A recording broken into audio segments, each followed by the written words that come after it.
hadana li hadza wa ma kunna linahtadiya laula an hadanallah. Asyhadu an la ilaha illallah wahdahu la syarikalah wa asyhadu anna Muhammadan abduhu wa rasuluhu alladzi la nabiyya ba'da. Baiklah ibu-ibu salihah yang dirahmati Allah Subhanahu wa taala, alhamdulillah di kesempatan subuh yang penuh berkah ya, kita berdoa sebagaimana baginda Rasulullah berdoa, Allahumma barik li ummati fi bukuriha, ya Allah berkahilah umatku di setiap subuhnya, diberikan subutul khair ya, ditetapkan berbagai kebaikan wa ziyadatul khair, dan ditambahkan berbagai kebaikan, baik kebaikan untuk urusan akhirat kita maupun urusan dunia kita. Dan di waktu yang penuh berkah, sebagaimana biasa kita awali dengan memohon ilmu kepada Allah. Allahumma inna nas'aluka ilman nafi'a, ya Allah kami memohon kepadamu ilmu yang bermanfaat, wa rizqan thayyiba, rezeki yang baik, wa amalan mutaqabbala, kami memohon amal yang diterima oleh Allah Subhanahu wa taala. Baiklah, untuk kajian kali ini kita akan masih ya tentang parenting. Nah, ini ada hal baik ya, ilmu yang sangat luar biasa. Ada 8 kaidah. Nah, di sini 8 kaidah penting dalam parenting. Nah, diantaranya kaidah yang pertama adalah jadi teladan ya untuk anak kita, bahwa jadilah teladan untuk anakmu. Nah, di sini maksudnya adalah menjadi manusia yang sholih ya, bahwa anak kita bisa meneladani kita, bahkan orang lain juga bisa meneladani kita misalnya. Nah, di sini diantaranya ada yang ngasih contoh yang baik, misalnya ada yang buruk juga.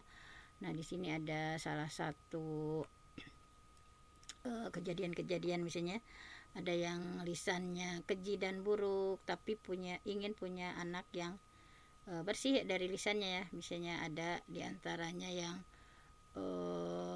mereka itu melihat misalnya mencela anaknya misalnya.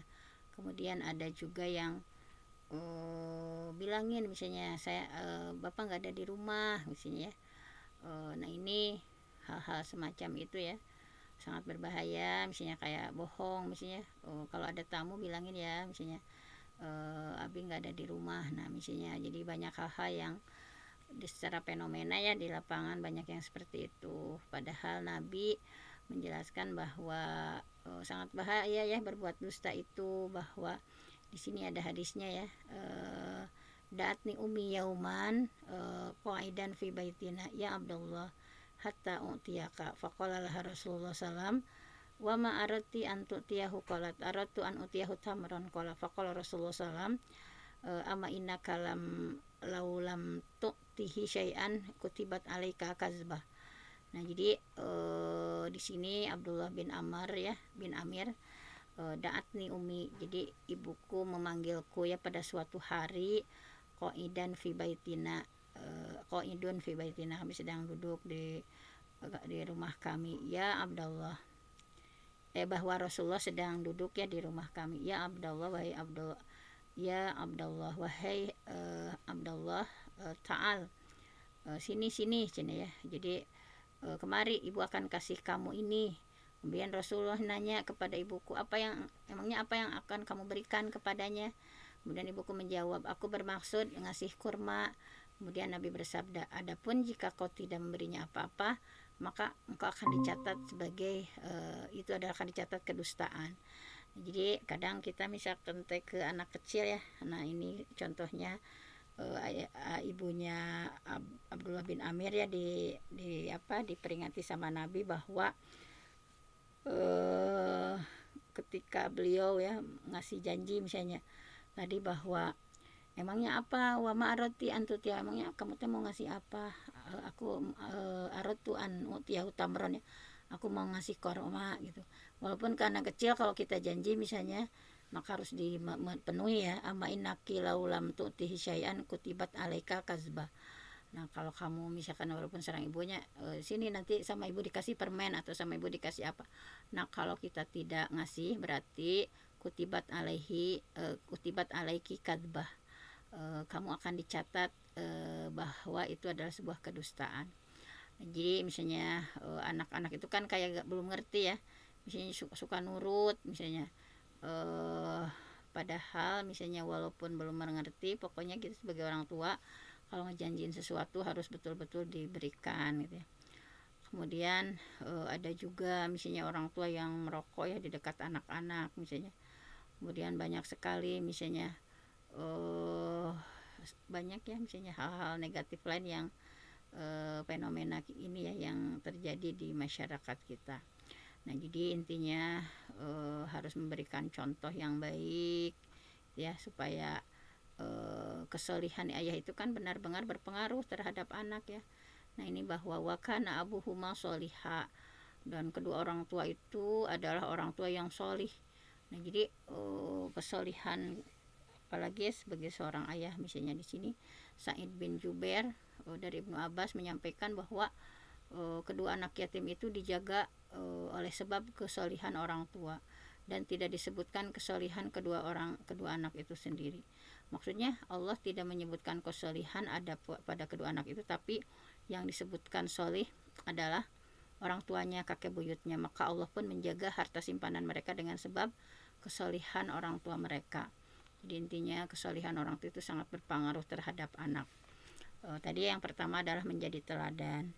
Kemudian kaidah yang kedua, kita sebagai orang tua harus mendoakan anak kita dengan kebaikan, jangan dengan keburukan. Nah, berdoa itu artinya merendah, memohon ya, al-ibtihal gitu ya, al-ibtihal, merendah, memohon kepada Allah dengan permintaan harapan berbagai kebaikan di sisi Allah. Doa mafhum wa ahkamuhu wa akhta taqa'u fi. Nah, di sini karena doa itu termasuk sebab terbesar ya. Tadi selain keteladanan ya, doa juga adalah min asbab ya, di antara sebab terbesar kesolihan anak-anak. Jadi jangan pernah kendor ya dalam berdoa.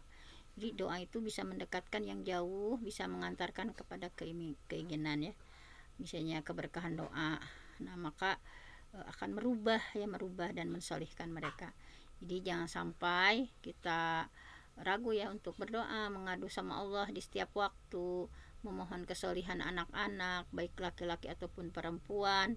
Ya, di sini misalnya ada salah satu contoh gitu ya, ini salah satu contoh saja. Ini diceritakan dalam buku ini bahwa tentang istri ya dikala masih kecil, saat itu usianya mendekati 5 tahun ya, kemudian bermain di atas peti penyimpanan uang ya, atau safety box. Kemudian ibunya meminta untuk turun berulang kali, namun ia tidak mau turun, sampai suatu ketika ibunya berkata, turun sana, semoga Allah memotong lidahmu, nih seperti itu. Dan ketika turun tidak sengaja lidahnya tergigit sampai putus, sehingga harus dibawa ke rumah sakit untuk dijahit. Nah, jadi sebagian orang mengira bahwa ketika mereka mendoakan keburukan ke anak itu secara tidak sengaja itu doa itu diijabah ya. Nah, ini adalah harus hati-hati intinya, bahwa salah sudah awat mustajabat la syakka fihinna da'watul madlum wa da'watul musafir wa da'watul walid ala waladaihi, bahwa ada 3 doa yang mustajab yang tidak akan pasti ya Allah akan mengabulkan. Da'watul madlum, doa orang yang terzolimi, wa da'watul musafir, doa orang yang bepergian, wa da'watul walid ala waladaihi, doa orang tua kepada anaknya. Jadi jangan, hati-hati setiap ucapan orang tua itu doa ya ke anak misalnya. Jadi jangan sampai sejengkel apapun, jangan sampai mengeluarkan kata-kata yang doa buruk gitu ya, seperti contoh di sini. Nah, bahwa la tad'u ala anfusikum wa la tad'u ala auladikum wa la tad'u ala amwalikum la tuwafiqu minallahi sa'atan yus'alu fiha ata'un fayastajibu lakum. Nah, jadi la tad'u ala anfusikum, jangan kamu berdoa keburukan untuk dirimu, wala tad'u ala auladikum, jangan kamu berdoa keburukan untuk anak-anakmu, wala tad'u ala amwalikum, jangan kamu berdoa keburukan untuk hartamu, la tuwafiqu minallahi sa'atan yus'alu fiha ata'un fayastajibu lakum. Jangan sampai ketika kalian berdoa keburukan bertepatan dengan suatu waktu dari Allah. Jika yang berdoa di dalamnya, maka Allah kabulkan bagi kalian atau doa kalian. Ada sa'atu sa'ilin ya, doa dikabul. Nah, jadi misalnya seperti itu. Misalnya di sini ada contoh-contoh ya dalam buku ini. Misalnya ada salah satu kerabat yang sering meminta bantuan harta kepada anaknya ya, karena kondisi hidupnya, tapi saat itu sang anak sedang nggak ada gitu ya, sedang nggak ada. Kemudian ayahnya ya berwudu dan sholat. Setelah sholat, sang ayah pun mengangkat kedua tangannya berkata, berdoa supaya anaknya ditimpa kefakiran, sehingga akhirnya si anak pun hidup dalam kefakiran sampai wafat. Alhamdulillah gitu ya. Ini ada contoh-contoh ya, walaupun kalau di kita kayak masa gitu gitu ya orang tua, tapi ada contoh nyata gitu ya. Nah, misalnya ada juga di sini contoh, misalnya ada sejumlah pemuda solih. Semoga Allah mensolihkan mereka, sebab terbesar kesolihan adalah taufik dari Allah, adalah doa orang tua kepada mereka. Salah seorang pemuda bercerita, aku selalu mendengar ibuku setiap kali aku salam kepada beliau, aku hendak keluar rumah, maka beliau mendoakan agar aku kembali pulang dan mengantarkanku sampai di pintu luar. Sungguh aku merasakan pengaruh dari doa ibuku ini kepadaku di sepanjang hidupku. Jadi didoakan ya dengan berbagai kebaikan, sehingga anak pun merasa gitu ya, banyak pengaruh positif dari doa orang tuanya. Kemudian yang ketiga adalah kaidah yang ketiga adalah jadilah sahabat untuk anakmu. Nah, ini harus menjadi sahabat ya untuk anak kita. Nah, di sini kata al-musahabah, bersahabat itu maknanya adalah al-mulazamah, menetapi, al-muasyarah, mempergauli, al-murafaqah, mendampingi. Nah, jadi kita itu kepada anak harus mulazamah, muasyarah, murafaqah ya. Nah, ini bahwa maksudnya mukhalatah, membersamai, musodaqah, saling bersahabat antara ayah atau antara ibu dan anak ya. Nah, bahwa apalagi seorang ya, bahwa ini membutuhkan ayah untuk mau menurunkan level egonya ya, agar sama dengan anak dan bisa mengenal sifat semisal apa yang disukai, apa yang dibenci anak, sehingga mampu merasuk ya ke dalam hati anak misalnya. Nah, ini misalnya diantaranya sahabat yang mulia kita Umar radhiyallahu anhu sangat mencintai putranya yang bernama Salim radhiyallahu anhu. Beliau sering menciuminya sambil mengucapkan, "Syekhun yuqabbilu syekhan." Seorang syekh mencium syekh. "Syekhun yuqabbilu syekhan." Orang-orang mengkritisi Ibnu Umar ya berkenaan betapa cintanya beliau kepada Salim. Lalu beliau menjawab, mereka mengkritisi tentang cintaku kepada Salim, dan aku pun balik mengkritisinya ya. Yalumuni fi hubbi Salim wa alumuhum. Karena kulit Salim selalu berada di antara mata dan hidungku. Wajil datu bainal ain wal anf Salim. Salim rahimahullah sering membersamai ayahnya ya dalam halaqah ilmu, mengikuti beliau, turut pergi ya, mengikuti ayahnya, mendengar, menghafal, bahkan terkadang beliau berfatwa di tengah kehadiran anaknya. Ada sejumlah cara yang itu bagaimana kita mendekatkan dengan anak ya. Misalnya banyak ini bercanda ya, berwajah ceria, senang tersenyum di hadapan, bersikap lembut, bertutur kata halus, membiarkan dia berkata secara bebas ya tanpa meremehkan apa yang diucapkan, mengizinkan mengungkapkan gagasan ya walaupun keliru, bersama-sama menghindari perkataan jelek, ikut serta dalam beraktivitas, mengunjungi pertemuan misalnya, kelak akan melihat berbagai kebaikan. Jadi bersahabat dengan anak itu seluruhnya mengandung kebaikan, keberkahan. Hal ini yang bisa menghilangkan penghalang ya atau barrier dan menjauhkan penyekat antara ayah dan anak misalnya. Nah, misalnya biasanya ayah tidak mau ya ketika curhat misalnya, lebih baik daripada anak curhat kepada yang lain, harusnya lebih baik curhat kepada orang tuanya gitu ya. Jadi bersahabat, membangun jembatan cinta antara orang tua, menguatkan kepercayaan ya di antara keduanya. Jadi harus terjalin persahabatan antara orang tua ya, baik ayah ataupun ibu dengan anak, dengan berbagai upaya yang kita lakukan misalnya. Apalagi kita banyak mendengar ya kepada anak itu gitu ya, sekali menasehati gitu ya dengan cara terbaik. Kemudian yang selanjutnya adalah tumbuhkan kepercayaan diri pada anakmu. Nah, di antara kesalahan yang sering kita lakukan kepada anak-anak kita misalnya, ketika kita mengutus misalnya anak kita ke suatu tempat atau suatu urusan, kemudian ketika kembali membawa sesuatu yang tidak kita inginkan, maka bagi kita seakan-akan itu teh ini ya seakan-akan ya gitu ya, karena tidak sesuai ekspektasi, misalnya kita seakan-akan wah gimana gitu ya, kemudian kita membentak, mencela, atau memukul, atau mengulangi perkataan, kamu itu nggak paham, kamu nggak ngerti gitu ya, atau sumpah serapah apa misalnya yang sehingga menghancurkan, melukai ya, mengoyak kepercayaan diri anak, dan dampaknya pun akan berlangsung lama. Misalnya kita menyuruh apa tapi nggak berhasil, kadang dengan caci maki atau apa gitu ya. Nah kalau ini terjadi pada anak, maka itu akan sangat berbahaya ya, bisa melukai dan dampaknya bisa berlangsung lama. Pokoknya bersikap lemah lembut ya, pokoknya apresiasi apa yang sudah dikerjakan, diterangkan dengan penuh kelembutan ya kalau dia keliru misalnya. Di antara cara yang bisa menumbuhkan kepercayaan diri pada anak adalah mempercayai anak dengan sejumlah pekerjaan atau tugas misalnya. Kemudian mengajak serta untuk bermajlis dengan orang dewasa kalau sudah mumayyiz misalnya. Kemudian di sini nih ada contoh ya, ada seorang yang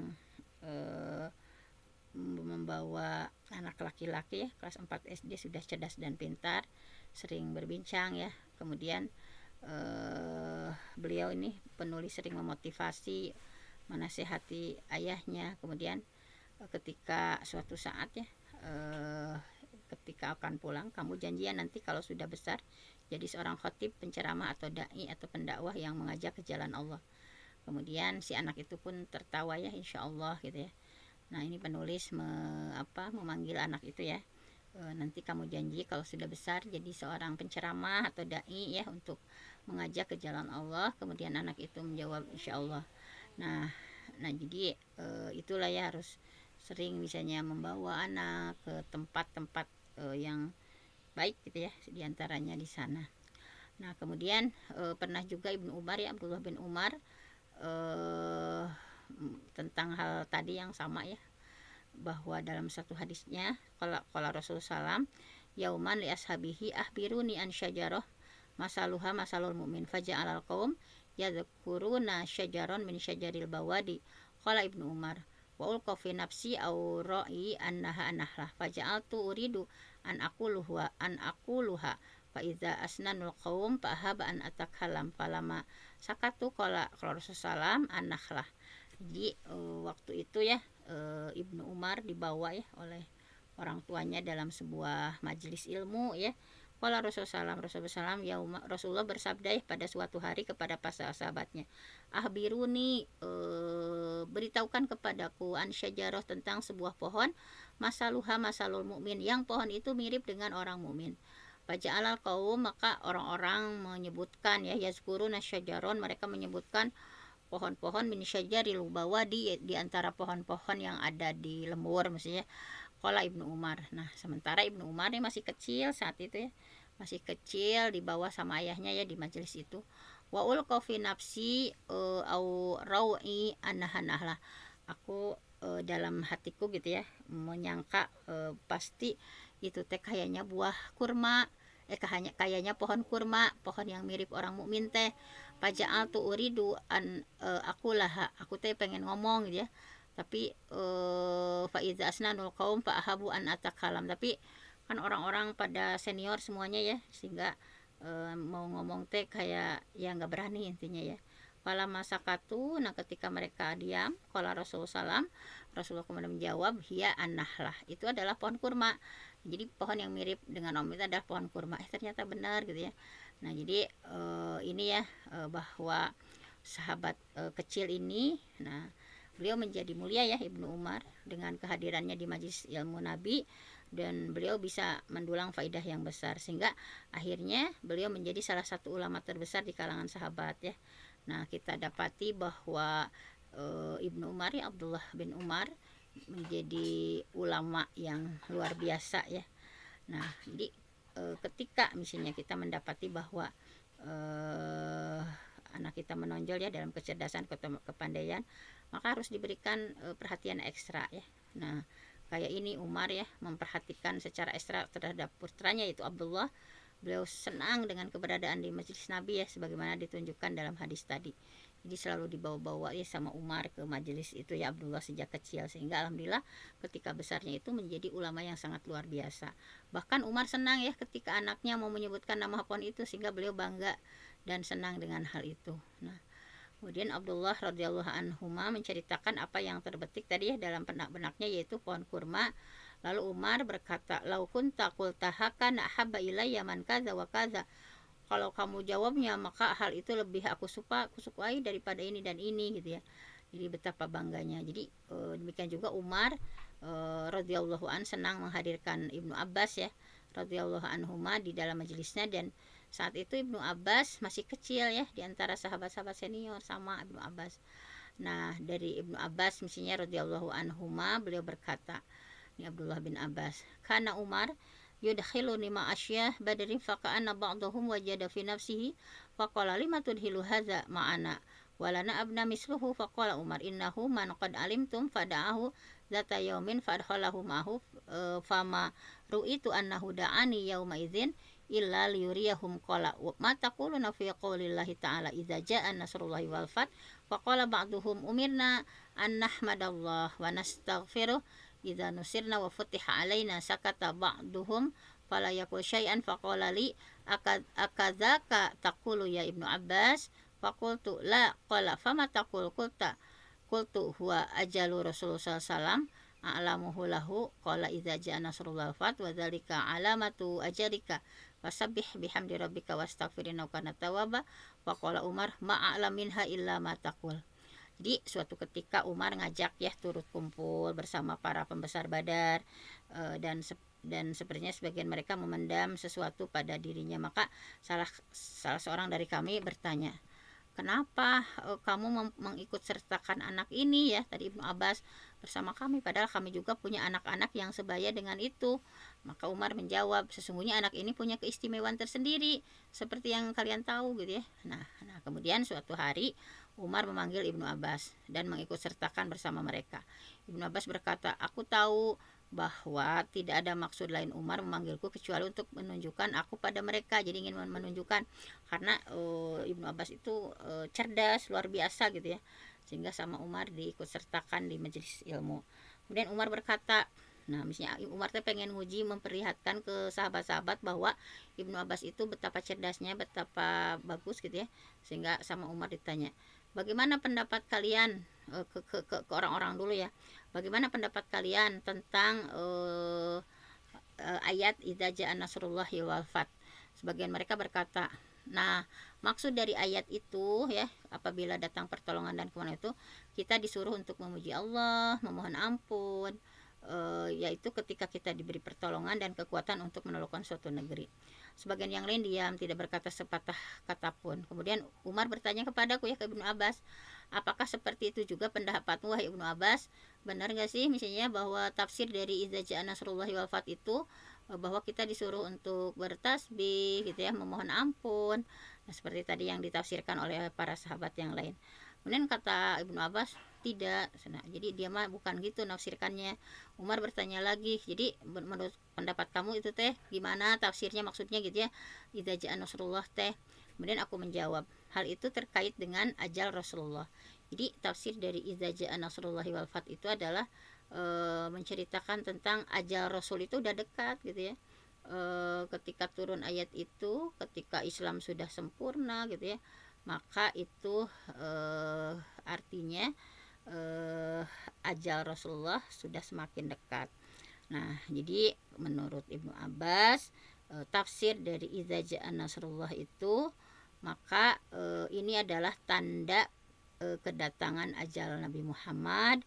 Karena itu sucikan rohmu dan pujilah Allah, minta ampunan karena Allah Maha Penerima Taubat. Umar berkata, tidak ada jawaban yang lebih tepat kecuali apa yang sudah kamu katakan. Jadi ini menunjukkan tuh, lihat misalnya Ibnu Abbas sehebat ini gitu ya. Nah kemudian dan lain-lainnya gitu ya. Kemudian di sini juga misalnya ketika ke pasar ya, diajak supaya tahu adab jual beli, misalnya ketika bermusyawarah misalnya minta saran gitu ya, pokoknya banyak sekali yang harus kita libatkan ya dari anak. Misalnya bagaimana harus menghormati, menghargai temannya gitu ya. Misalnya ketika melihat teman misalnya maka nasihati.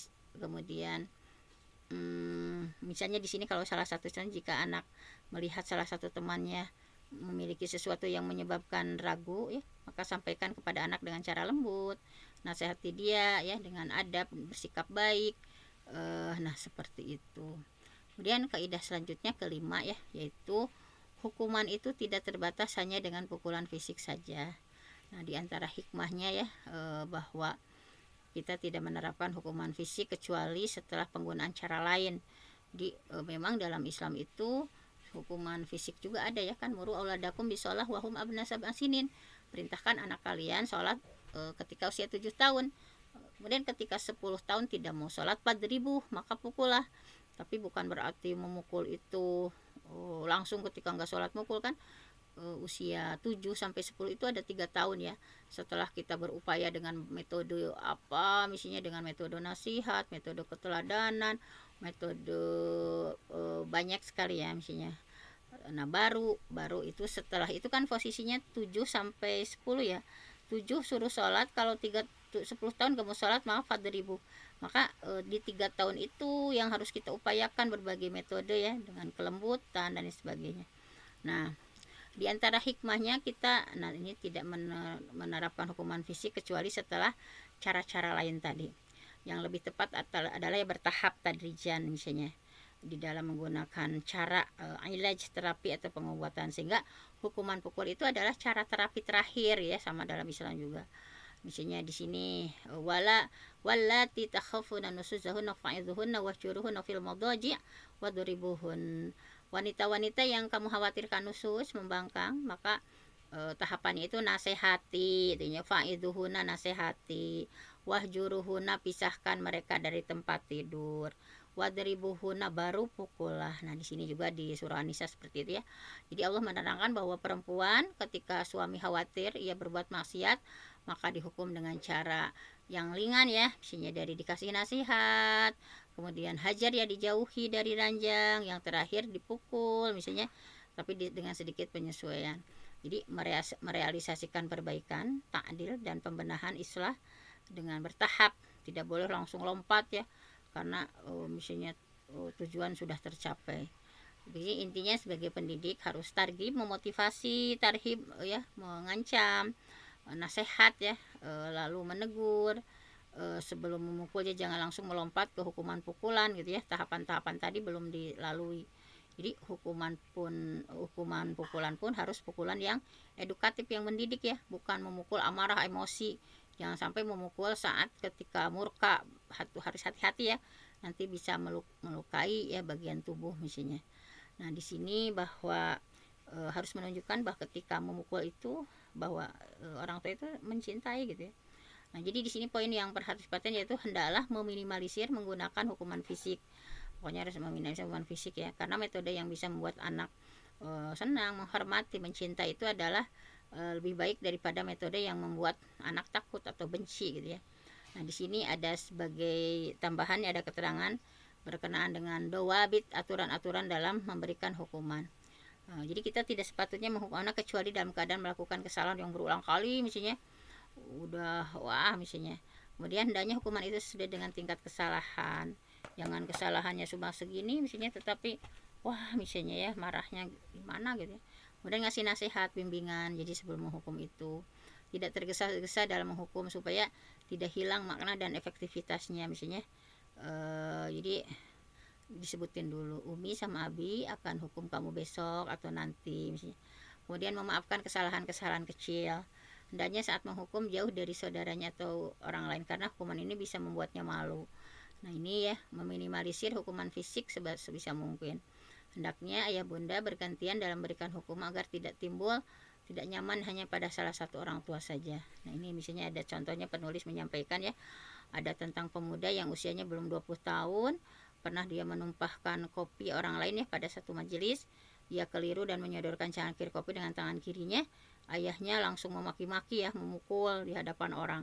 Hal ini sangat mempengaruhi si anak ya, sampai usia sudah 40, dia merasa takut ya ketika masuk suatu majelis bersosialisasi dengan orang-orang, padahal sangat mungkin bagi ayahnya memperbaiki kesalahan anaknya itu dengan cara yang mudah, ringan ya, tidak langsung dengan cara keras atau memukul di depan orang-orang. Nah, kemudian kaidah keenam adalah jadikan dirinya mencintai ketaatan. Nah, banyak orang yang ingin memperoleh anak yang solih ya, berbakti, tapi mereka tidak melakukan apa-apa gitu ya, tidak mau memerintah, tidak mau melarang gitu ya. Tapi jika kita perhatikan ya bagaimana kondisi anak, nih di sini misalnya ya, bahwa banyak orang tua yang menaruh perhatian ekstra ya, ngasih perhatian kepada mereka, mengikuti materi mereka ketika ujiannya, membangunkan mereka waktu ujian. Tapi dalam urusan sholat misalnya nggak punya perhatian. Ada juga sekarang fenomena seperti ini ya. Berikut sejumlah poin dalam rangka menjadikan anak mencintai ketaatan. Nah, ketika anak sudah mumayyiz, udah bisa membedakan mana baik mana buruk, maka ajak serta dia untuk sholat ya. Misalnya ditempatkan dia di samping agar tidak mengganggu jamaah lain yang sedang sholat. Berikan mushaf khusus tersendiri ya untuk setiap anak. Biasakan anak saum sunnah, berikan hadiah ketika mereka melakukan. Biasakan mereka bersedekah ya dengan cara beri uang. Kemudian ketika ada orang miskin ya, dia ngasih langsung gitu ya, dan minta dia untuk langsung bersedekah sendiri. Ajak mereka ke dalam majelis ilmu dan kajian. Jadi diantara perkara yang bisa merangsang kecintaan anak terhadap sholat adalah kita mempersiapkan, misalnya diantaranya ya ada dikasih reward misalnya supaya bisa menjaga sholat berjamaah di masjid dan lain sebagainya. Nah, kemudian kaidah ketujuh ya, dua lagi tanggung.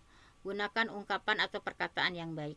Jadi Allah berfirman menyifatkan orang beriman ya, wahudu, dan mereka diberi petunjuk ila thayyib, kepada ucapan-ucapan yang baik, ila thayyib minal qaul, kepada cara yang baik, wahudu, dan ditunjukui pula ila siratil hamid, pada jalan yang terpuji. Jadi Allah memberi petunjuk ya kepada orang beriman kepada perkataan yang paling utama, yang paling baik. Di antara paling baik itu adalah kalimat ikhlas, itu la ilaha illallah, dan seluruh perkataan baik lainnya ya yang mengandung zikir kepada Allah, perkataan yang di dalamnya kebaikan terhadap sesama hamba. Nah, ucapan baik dan ungkapan yang penuh lembut punya pengaruh yang besar terhadap jiwa ya, bahkan bisa termasuk ibadah untuk bertakarub kepada Allah, mendekatkan diri kepada Allah. Wal kalimatut thayyibah shadaqah, ucapan yang baik itu adalah sedekah. Nah, jadi kalimat yang baik sejatinya merupakan sedekah atas diri Anda sendiri ya, dan sedekah juga bermanfaat untuk orang lain.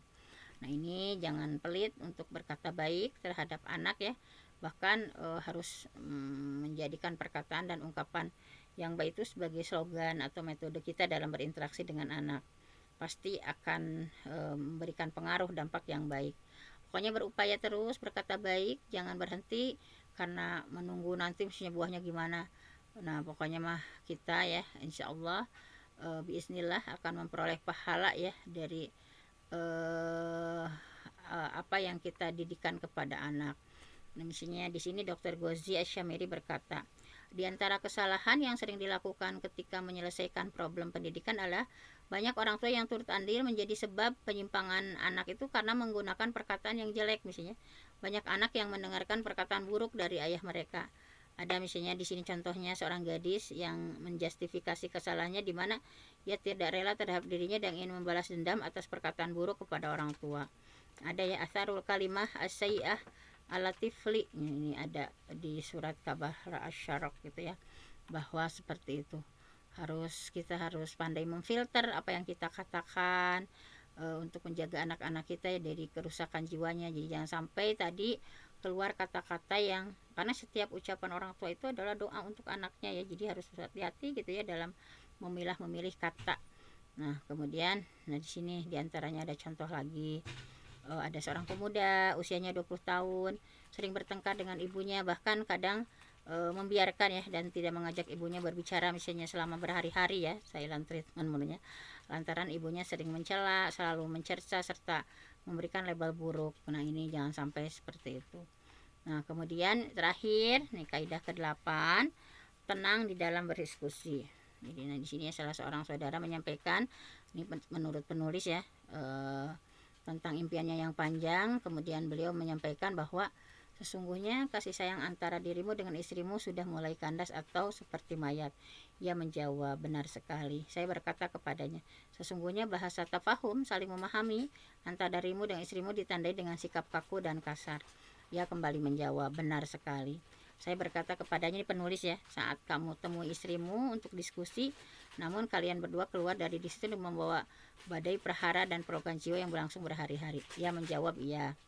Nah, padahal ini ya, bahwa dia adalah orang yang baik akhlaknya, adabnya, tetapi subhanallah ya, dan yang semodel dengan ini banyak gitu ya, banyak diantara manusia yang al-hamal al-wadi, domba yang tenang, tapi saat bersama istri dan anak seperti as-sawr al-ha'ij, banteng yang mengamuk gitu. Kalau sama orang lain maka ya al-hamal al-wadi ya, domba yang tenang, tapi kalau sama istri dan anaknya seperti as-sawr al-ha'ij, banteng yang mengamuk gitu ya. Salah sedikit wah gimana gitu ya. Nah ini padahal Rasulullah sudah menyampaikan bahwa khairukum li ahli wa ana khairun li ahli. Sebaik-baik kalian adalah yang paling baik terhadap keluarga. Kata Nabi, khairukum, sebaik-baik kalian, khairukum li ahli, yaitu yang sangat baik terhadap keluarganya, wa ana khairukum, dan saya adalah orang yang paling baik li ahli terhadap keluargaku. Nah, jadi jangan sampai kalau di yang lainnya baik gitu ya, kalau di keluarga marah misalnya. Ini ada banyak fenomena seperti ini juga ya. Nah, dan ini hiwar, diskusi adalah landasan utama untuk membangun kematangan berpikir gitu ya. Bagaimana sebuah keluarga ya dengan hiwar dan dengan diskusi, dengan saling mendengarkan gitu ya, banyak berinteraksi, berdialog gitu ya. Nah, ini adalah untuk interaksi yang baik gitu ya antara di keluarga. Jadi kalau diskusi ya tadi dengan metode hiwar, diskusi dengan tenang misalnya, dengan bahasa panggilan yang normal ya, tidak kaku, tidak strict, dibungkus dengan kasih sayang. Nah, insya Allah hasilnya akan membawa pengaruh positif gitu ya. Nah jadi sebagai seorang pendidik, kita ya dengan misalnya jangan berteriak-teriak, menunjukkan suara ketika berbicara kepada anak. Nah ini akan memberikan dampak yang negatif ya kepada anak-anak kita. Nah di sini penulis menutup ya bahwa kaidah-kaidah tadi, di antara 8 kaidah tadi ya, mudah-mudahan bisa ya memberikan pengaruh positif ya, kita amalkan, kita praktikkan dalam kehidupan sehari-hari. Dan di antara perkara penting yang harus kita lakukan adalah menghadirkan ikhlas ya dalam setiap amal yang kita kerjakan supaya memperoleh pahala dan ganjaran dari Allah Subhanahu wa taala. Ikhlas kita ya dalam mendidik anak. Kemudian berikan andil meski kecil untuk mengembalikan kejayaan umat, yaitu melalui interaksi yang positif, yang baik ya kepada anak-anak kita. Biasakan lisan kita untuk berbicara yang indah, berbicara yang baik ya. Ini tidak akan merugi ya dengan izin Allah ya. Ini adalah jadikan orang yang pertama kali memperoleh keberuntungan ini adalah orang yang terdekat dengan kita. Jangan ragu ya untuk melatih, untuk menggunakan berinteraksi yang baik ya kepada anak-anak kita gitu ya. Lebih baik lagi komunikasinya, walaupun misalnya awalnya kita kaku sebagainya ya, tetapi coba membuka untuk ruang interaksi ya, bagaimana memvalidasi anak, mendisiplinkan anak tanpa amarah, tanpa marah-marah ya, berempati dulu, kemudian dipakai ya segitiga restitusi, ada validasi dulu, baru diperlihatkan ini kesalahannya seperti apa, sehingga betul-betul terjalin interaksi yang luar biasa ya di dalam kehidupan rumah tangga, baik dengan pasangan atau anak-anak kita. Hanya itu saja ya, ada 8 kaidah yang disampaikan oleh penulis. Mudah-mudahan kita bisa melakukannya ya, dari kaidah pertama menjadi teladan sampai akhir. Nah mungkin hanya itu saja untuk hari ini.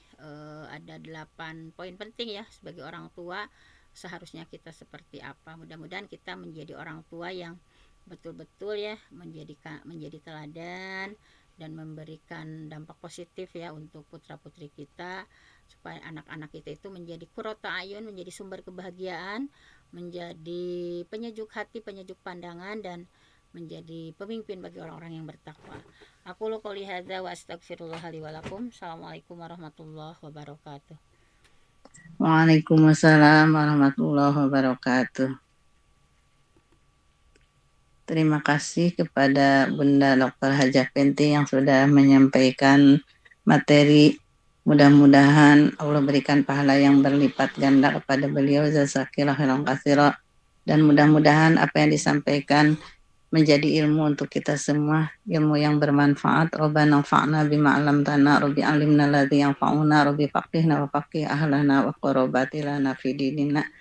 Mudah-mudahan Allah lembutkan hati kita, mudah-mudahan Allah mampukan kita untuk menjaga lisan sehingga bisa mengucapkan kalimah yang baik, terutama untuk keluarga dan murid-murid kita. Amin ya Allah ya Rabbal Alamin.